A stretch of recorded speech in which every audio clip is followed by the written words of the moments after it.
ఐబొమ్మ రవి ఇంకా సైలెంట్ మోడ్లోనే ఉన్నాడు.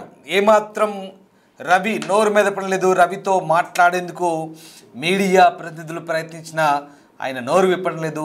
ఈ నేపథ్యంలో బిగ్ టీవీ కూడా ప్రయత్నించింది.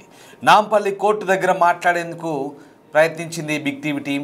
అయితే ఒక్క మాట కూడా రవి మాట్లాడలేదు. ఏమన్నా చెబుతావా అంటూ ప్రశ్నిస్తే కూడా ఎలాంటి రియాక్షన్ లేదు, కనీసం కూడా స్పందించలేదు. మరోవైపు పోలీస్ కస్టడీ ముగిసింది. Websites, domain network, IP masking, ఇలా ఎన్జీల సంస్థ విజయాలపై పోలీసులు ఆరా తీస్తున్నారు. 20 కోట్ల లావాదేవీలపై బ్యాంకు అధికారుల సహకారంతో ట్రాన్సాక్షన్ వివరాలు తెప్పించుకొని అతన్ని ప్రశ్నించారు పోలీసులు. రవి స్నేహితుడు నిఖిల్కి భారీగా డబ్బులు బదిలీ అయినట్టు తెలుస్తుంది. క్రిప్టో ద్వారా అమౌంట్ బదిలీ చేసుకున్నట్టుగా పోలీసులు గుర్తిస్తున్నారు. 36 బ్యాంక్ ఖాతాలు, లావాదేవీలు ఐడెంటిఫై చేశారు. విచారణ తర్వాత నాంపల్లి కోర్టుకు తరలించారు. సైబర్ క్రైమ్ పోలీస్ స్టేషన్లో 5 కేసులున్నాయి రవిపై. మొత్తం మిగతా కేసులు పిట్ వారెంట్లు దాఖలయ్యాయి. నిర్మాతలు ఇచ్చిన ఫిర్యాదుపై సైబర్ క్రైమ్ ప్రస్తుతం విచారణ జరుపుతోంది. పిట్ వారెంట్ ద్వారా మరోసారి విచారణకు సిద్ధమవుతోంది సైబర్ క్రైమ్. మొత్తం మీద ఐబొమ్మ రవి ఇంకా సైలెంట్ మోడ్లోనే ఉన్నాడు. అతన్ని బిగ్ టీవీ టీం ప్రశ్నించింది.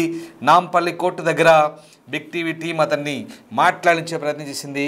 ఆయన ఎలాంటి రియాక్షన్ లేదు. ఒక్కసారి ఐబొమ్మ రవిని బిగ్ టీవీ సంప్రదించే ప్రయత్నం చేసినప్పుడు ఎలాంటి రియాక్షన్ ఉందో ఒకసారి చూడండి.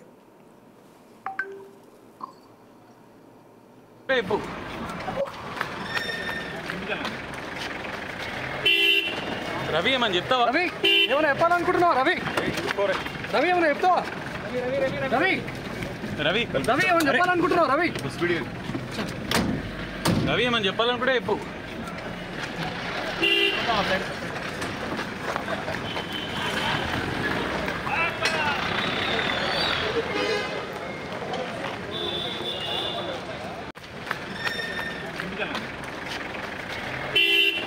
రవి ఏమని చెప్తావా? రవి ఏమైనా చెప్పాలనుకుంటున్నావా? రవి రవి ఏమైనా చెప్తావా? రవి రవి రవి ఏమైనా చెప్పాలనుకుంటున్నావా? రవి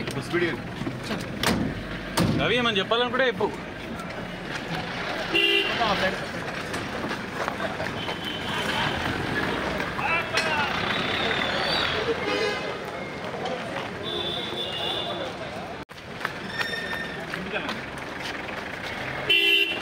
రవి ఏమని చెప్తావా? రవి ఏమైనా చెప్పాలనుకుంటున్నావా? రవి రవి ఏమైనా చెప్తావా? రవి రవి రవి ఏమైనా చెప్పాలనుకుంటున్నావా? రవి రవి ఏమని చెప్పాలనుకుంటే చెప్పు.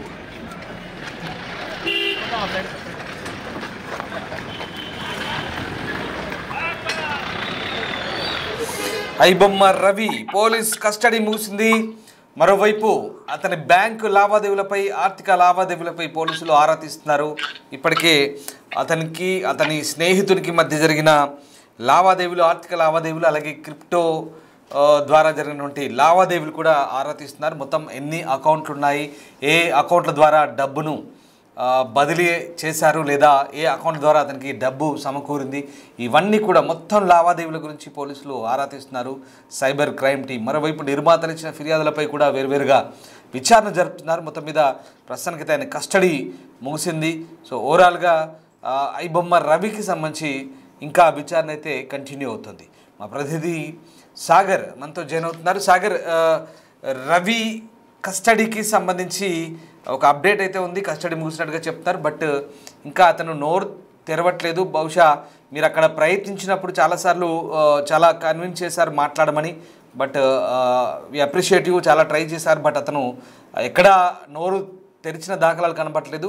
సో ఏంటి సైలెంట్ కారణం ఏంటి? అంటే ఇంకా ఎలాంటి ఇంట్రాగేషన్ కొనసాగుతోంది? ప్రస్తుతం ఆ ఇన్వెస్టిగేషన్ జరుగుతున్న తీరు ఎలా ఉంది?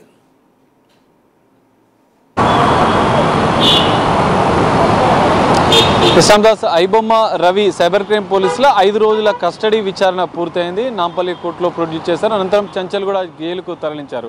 అయితే కస్టడీకి విచారణ పూర్తయిన అనంతరం హైదరాబాద్ బషీర్బాగ్లోని సైబర్ క్రైమ్ పోలీస్ స్టేషన్ నుంచి అతన్ని నాంపల్లి కోర్టుకు తరలించారు.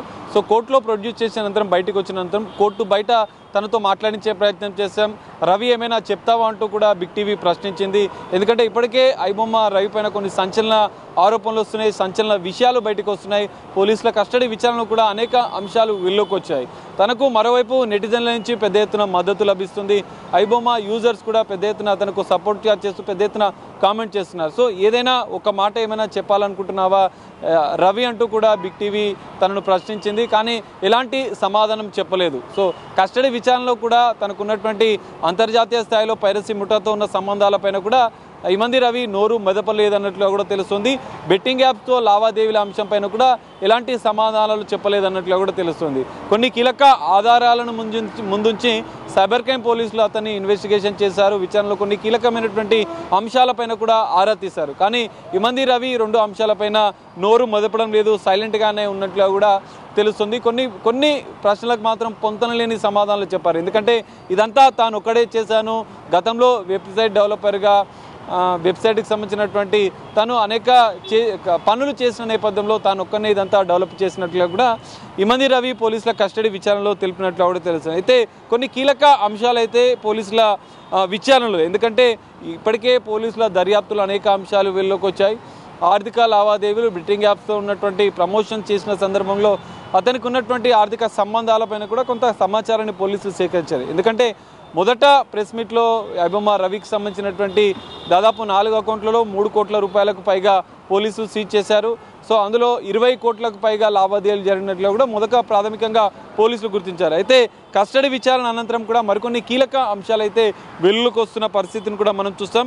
ఐబొమ్మ రవి, ఇమంది రవి 5 ఏళ్లలో 100 కోట్ల రూపాయలకు కూడా పెద్ద ఎత్తున సంపాదించినట్లుగా కూడా పోలీసుల దర్యాప్తులో ప్రాథమికంగా విచారణలో వెల్లడైనట్లు కూడా సమాచారం అందుతుంది. 30 కోట్ల బ్యాంకు లావాదేవీలు జరిగినట్లు కూడా ఇప్పటికే సేకరించింది. ఎందుకంటే దాదాపు 25 బ్యాంక్ అకౌంట్లలో 36 బ్యాంక్ అకౌంట్లు ఇమంది రవి పేరుతో ఉన్నాయి, కొన్ని సంస్థల పేరుతో ఉన్నాయి, ఈఆర్ ఇన్ఫ్రాస్ట్రక్చర్ అనే పేరుతో సంస్థ పేరుతో కూడా ఉన్న నేపథ్యంలో పెద్ద ఎత్తున ఆయన క్రిప్టో ద్వారా కూడా ట్రేడింగ్ చేసినట్లు, అంటే క్రిప్టో కరెన్సీ ద్వారా కూడా ఇటు ఇండియన్ కరెన్సీగా మార్చినట్లు కూడా పోలీసులు గుర్తించారు.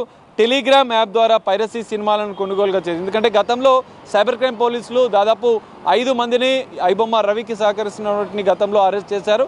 సో వారికి టెలిగ్రామ్ గ్రూప్ ద్వారా వారిని సంప్రదించి ఒక్కో సినిమాకు 1,00,000, 2,00,000, 3,00,000 ఆ సినిమాని బట్టి వారితో టెలిగ్రామ్ ద్వారా బేరం ఆడినట్లుగా కూడా దాని ద్వారానే టెలిగ్రామ్ ద్వారానే సినిమాల కొనుగోలుకు సంబంధించినటువంటి అంశాలు టెలిగ్రామ్ ద్వారా జరిగినట్లు కూడా పోలీసులు గుర్తించారు. యూఎస్డిటీ అంటే యుఎస్ డాలర్కి సంబంధించినటువంటి ఒక కాయిన్ ద్వారా ఆర్థిక లావాదేవీలు జరిపినట్లు కూడా పోలీసుల దర్యాప్తులో తేలింది. సో ఐబొమ్మలో పెద్ద ఎత్తున సినిమాలు రిలీజ్ చేసి కోట్లాది రూపాయలు సంపాదించినట్లు కూడా పోలీసులు గుర్తించారు. ఒక సినిమా చూడాలంటే తప్పనిసరిగా, ఎందుకంటే ఐబొమ్మ సైట్లో మనం ఓపెన్ చేసిన సందర్భంగా ఖచ్చితంగా మన మొబైల్ నెంబర్ యాక్సెస్ అనేది అడుగుతుంది, కొన్ని యాక్సెస్ కూడా అడుగుతుంది. సో ఈ డేటా అంతా కూడా 50 లక్షల మంది సబ్స్క్రైబర్స్ డేటా అనేది ఇప్పటికే పోలీసులు గుర్తించారు. సో ఆ డేటాని ఇటు బెట్టింగ్ యాప్స్ కావచ్చు, ఇటు ప్రమోషన్కి సంబంధించినటువంటి బెట్టింగ్ యాప్స్, గేమింగ్ యాప్లకు కూడా పెద్ద ఎత్తున తాను విక్రయించినట్లుగా కూడా పోలీసుల దర్యాప్తులో తేలినట్లు కూడా విచారణలో వెల్లడించినట్లు కూడా తెలుస్తుంది. ప్రధానంగా ఐబొమ్మకు సంబంధించినటువంటి 15 యాడ్స్, ఎందుకంటే ఐబొమ్మలో సినిమాలు ప్లే అవుతున్న సందర్భంగా మనం చూస్తున్నాం 1x బెట్ అనేది, 4RR బెట్ అనేది, మరికొన్ని గేమింగ్ యాప్స్, మ్యాట్రిమోనియల్ సైట్లు కూడా అవి ఓపెన్ చేస్తే ఓపెన్ అవుతాయి. సో అందులో మొత్తం 15 యాడ్స్ డైరెక్ట్ లింక్గా మ్యాట్రిమోనియల్, బెట్టింగ్, గేమింగ్ యాప్లు కూడా యాడ్స్ లింక్స్ ఓపెన్ అవుతున్నట్లుగా కూడా సైబర్ క్రైమ్ పోలీసులు గుర్తించినట్లు కూడా తెలుస్తుంది. ఏపీకే ఫైల్స్ లింక్స్ పంపి బెట్టింగ్ యాప్స్కు పెద్ద ఎత్తున ఐబొమ్మ ద్వారా ప్రమోషన్ చేసినట్లు కూడా ఇమంది రవి చేసినట్లు కూడా పోలీసులు గుర్తించారు. 50 లక్షలకు పైగా వ్యూవర్షిప్ చూపెట్టి పెద్ద ఎత్తున డబ్బులు, ఎందుకంటే బెట్టింగ్ యాప్స్కు 50 లక్షల మంది డేటా ఉంది, 50 లక్షల మంది నాకు కస్టమర్లుగా ఉన్నారు, వ్యూవర్స్గా ఉన్నారు అని చూపించి పెద్ద ఎత్తున కోట్లాది రూపాయలు బెట్టింగ్ యాప్స్ నుంచి కూడా లావాదేవీలు లబ్ధి పొందినట్లుగా కూడా పోలీసుల దర్యాప్తులో గుర్తించారు. ఇండియాలో ఉన్నటువంటి తన పేరుతో ఉన్నటువంటి ఐడిఎఫ్సి బ్యాంక్, ఎందుకంటే మనం చూసాం రిమాండ్ రిపోర్ట్లో కూడా దాదాపు 35 బ్యాంక్ అకౌంట్లు ఇమంది రవి, ఐబొమ్మ రవి మెయింటైన్ చేశాడు. అందులో ఐడిఎఫ్సికి సంబంధించినటువంటి దాదాపు 10కి పైగా బ్యాంక్ అకౌంట్లు ఉన్నట్లు కూడా తెలుస్తుంది. సో ఐడిఎఫ్సి బ్యాంకు ద్వారానే పెద్ద ఎత్తున నిధుల బదలాయింపు జరిగిందన్నట్లు కూడా పోలీసులు గుర్తించారు. ఐడిఎఫ్సి బ్యాంకుకు వచ్చిన నిధులు యూఎస్డిటీ ద్వారా చెల్లింపులు జరిగినట్లు కూడా పోలీసుల దర్యాప్తులో తేలింది. మనం చూసాం నిఖిల్ అనే స్నేహితుడికి పెద్ద ఎత్తున తను కూడా వెబ్సైట్ డెవలపర్గా ఉన్నాడు. ఇమంది రవికి VPN ద్వారా కొన్ని డార్క్ వెబ్సైట్లకు సంబంధించినటువంటి వాటికి కూడా నిఖిల్ కొంత సహకారం అందించినట్లు కూడా పోలీసుల దర్యాప్తులో తేలింది. ఇమంది రవి సోదరి చంద్రికకు కూడా పెద్ద ఎత్తున నిఖిల్ నుంచి ఆర్థికపరమైనటువంటి లావాదేవీలు బ్యాంక్ ట్రాన్సాక్షన్స్ జరిగినట్లు కూడా పోలీసులు గుర్తించారు. సో దానిపైన కూడా ఇంకా దర్యాప్తు చేయాల్సి ఉంది. సో మొత్తంగా ఇమంది రవి 5 రోజుల కస్టడీలో మరికొన్ని కీలక అంశాలు 100 కోట్ల రూపాయల ట్రాన్సాక్షన్స్ జరిగినట్లు కూడా పోలీసులు అనుమానిస్తున్న నేపథ్యంలో ఇంకా మరికొన్ని కీలక అంశాలు ఇందులో బయటపడాల్సిన అవసరం ఉంది. సో ఇంకే పోలీసులు ఇప్పటికే 5 రోజుల కస్టడీ విచారించారు. కేవలం IT యాక్ట్ ప్రకారం, కాపీరైట్ యాక్ట్ ప్రకారం, సినిమా ఆటోగ్రఫీ అమెండ్మెంట్ యాక్ట్ ప్రకారం కేసులు నమోదు చేశారు. ఇందులో చీటింగ్, మరోటి ఫోర్జరీ కేసు, మొత్తం 5 కేసులు నమోదైనట్టుగా మళ్ళీ కస్టడీ అయితే ముగిసిందని చెప్తున్నారు. మళ్ళీ పిట్ వారెంట్ ద్వారా మరోసారి సైబర్ క్రైమ్ అయితే విచారణకు సిద్ధమవుతుంది. సో అలాగే నిర్మాతలు ఇచ్చిన ఫిర్యాదులు కూడా వేరు ఉన్నాయి. అండ్ ఆల్సో ఎన్ఫోర్స్మెంట్ డైరెక్టరేట్ కూడా PMLA యాక్ట్ కింద విచారణకు సిద్ధమవుతున్నట్టుగా కూడా వార్తలు వచ్చాయి. సో ఓవరాల్గా ఇప్పుడు రవికి ఇంకా ఎలాంటి ఉచ్చు బిగుసుకునే అవకాశం ఉంది? ఫైనాన్షియల్ ఆస్పెక్ట్స్లో, టెక్నికల్ ఆస్పెక్ట్స్లో, సైబర్ క్రైమ్ ఇదంతా కూడా ఏ రకంగా, అంటే ఎంత హౌ స్ట్రాంగ్ ఇట్ ఈస్?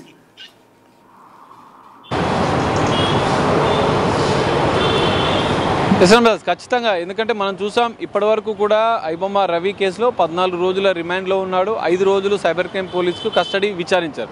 రేపు ఐబొమ్మ రవికి సంబంధించినటువంటి అడ్వకేట్ కూడా కొద్దిసేపటి క్రితం నాంపల్లి కోర్టులో బిగ్ టీవీతో మాట్లాడుతూ కొన్ని అంశాలు వెల్లడించారు. బెయిల్ పిటిషన్ పైన రేపు వాదనలు జరిగే అవకాశం ఉన్నట్లు కూడా చెప్పారు.